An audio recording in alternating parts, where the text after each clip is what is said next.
Ahoj, v dnešním videu se podíváme na ledvinku RAD CCV od firmy Helicontex pro skryté nošení krátké palné zbraně.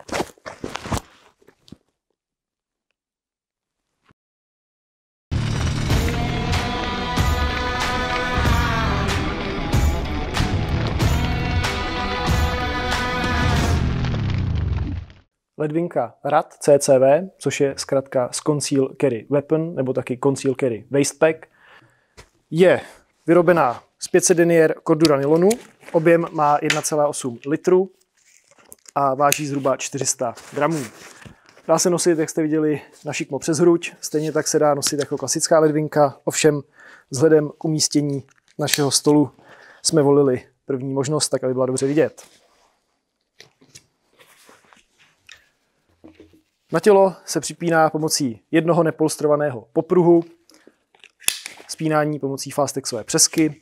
Volný konec je zašitý do této brzdičky, takže vám nikde neplandá.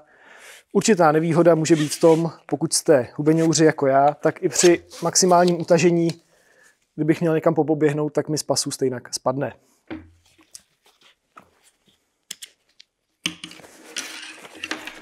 Zadní strana ledvinky je polstrovaná pomocí 3D síťoviny. A teď se už podíváme na jednotlivé přihrádky, které zde nalezneme. Nejblíže k vám vidíte logo firmy Helicontex a následně tu máme víceméně plochou přihrádku uzavíranou zipem a uvnitř nalezneme další dvě otevřené přihrádky. Rozměrově, jak vidíte, můj starý telefon se dá použít, stejně tak klíčky. Dále zde máme komoru, která je uzavíraná dvoucestným zipem a ten je navíc krytý légou. Zip je možné rozepnout zhruba do poloviny výšky komory. Uvnitř je v tuto chvíli umístěná taková plastová montážní deska, která je dodávána k ledvince. Je uchycená ve spodní části ledvinky, ale já jsem si dovolil ji odpojit, tak aby šla jednoduše vyndat a předvést. Jak vidíte, máme zde otvory pro provlečení sumek standardu PALS, či chcete-li mole, a stejně tak kulaté otvory, kterými je možné provléci elastickou šňůrku. Jedna je i dodávaná v této desce. A ve spodní části máme suché zipy OneWrap, kterými je tato deska uchycená v ledvince. Já jsem to takhle jenom rychle naaranžoval, abyste viděli, že ty elastické šňůrky lze použít třeba pro fixaci zdravotnického vybavení.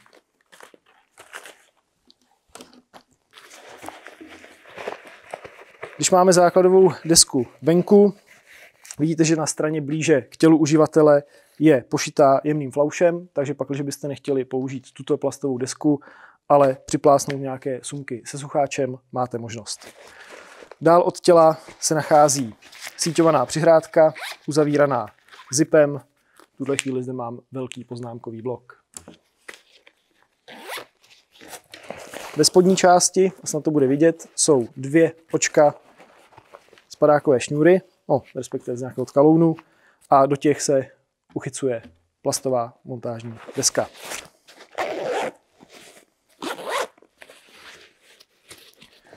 Konečně hlavní komora nejblíže k tělu, určená pro uložení krátké palné zbraně.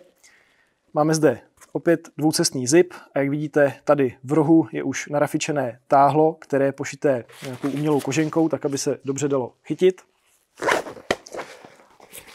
A zatažením dojde k rozevření zipů. Zipy sahají až ke dnu přihrádky, takže se celá takto vyklopí. A na obou stranách máme pošito jemným flaušem pro přiložení, připevnění pouzder, samotných pouzder na zbraň. Jak můžete vidět, tak ledvinka je v barvě Coyote, zatímco pouzdro je v zelené barvě. Zvolil jsem záměrně tuhle kombinaci, protože toto konkrétní pouzdro není součástí balení ledvinky. Musíte si ji dokoupit zvlášť podle vašich preferencí nebo podle modelu zbraně. V tuhle chvíli zde mám uložený Glock 43X, takže subkompakt, který se vejde úplně bez problému. Je však možné dovnitř vložit i zbraň služební velikosti. V tuhle chvíli zde mám airsoftovou repliku klasické 675 v plné délce. Pouzdro je od firmy Condor, model UH1. A jak můžete vidět, není problém dovnitř dostat i zbraň plné služební velikosti.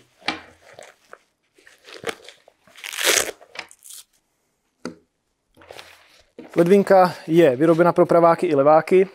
Můžete si totiž vybrat, na které straně necháte čouhat táhlo pro rychlé otevření ledvinky. Co jsem vypozoroval z krátkého vyzkoušení této ledvinky, a platí to i pro jiné ledvinky, které jsem zkoušel, tak pakliže do té středové komory vložíte tu plastovou desku a nejlépe ještě ji naplníte k prasknutí, tak o to hůře a méně ochotně se bude otevírat zip, kterým se dostáváte ke zbrani. Čili pakliže ledvinku máte pouze jako zavazadlo nezbraňové, je rozhodně fajn bez problémů použít tuto základovou desku.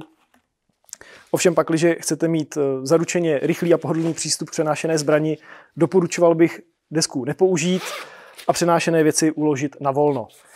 A vyhnul bych se také jakýmkoliv věcem, které vyplní celý prostor té středové komory a nejsou ohebné. Protože pokud se snažíte otevřít ledvinku, dochází k jakési deformaci materiálu, no a pokud tady máte něco tuhého, tak samozřejmě se to té deformaci bude bránit.